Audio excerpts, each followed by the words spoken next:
বিসমিল্লাহির রহমানির রহিম। মুসাদ্দাদ রাহমাতুল্লাহ আলাইহি এর সনদে জাবির ইবনে আব্দুল্লাহ রাদিয়াল্লাহু তাআলা আনহু থেকে বর্ণিত, তিনি বলেন, 60টি বা 9টি মেয়ে রেখে আমার পিতা ইন্তেকাল করেন।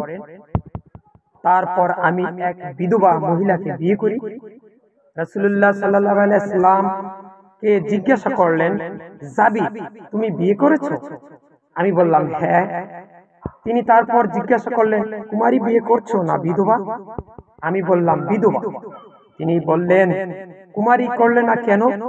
তুমি তার সাথে প্রমোদ করতে, সেও তোমার সাথে প্রমোদ করত, তুমিও তাকে হাসাতে, সেও তোমাকে হাসাতো। জাবির রাদিয়াল্লাহু তাআলা আনহু বললেন, আমি তাকে বললাম, অনেকগুলো কন্যা সন্তান রেখে আব্দুল্লাহ মারা গিয়েছেন, তাই আমি ওদেরই মতো কুমারী মেয়ে বিয়ে করা পছন্দ করিনি। আমি এমন মেয়েকে বিয়ে করলাম যে তাদের দেখাশোনা করতে পারে। তিনি আল্লাহ রাসূল বললেন, আল্লাহ তোমাকে বরকত দিন, অথবা তিনি বললেন, কল্যাণ দান করুন। আমিন।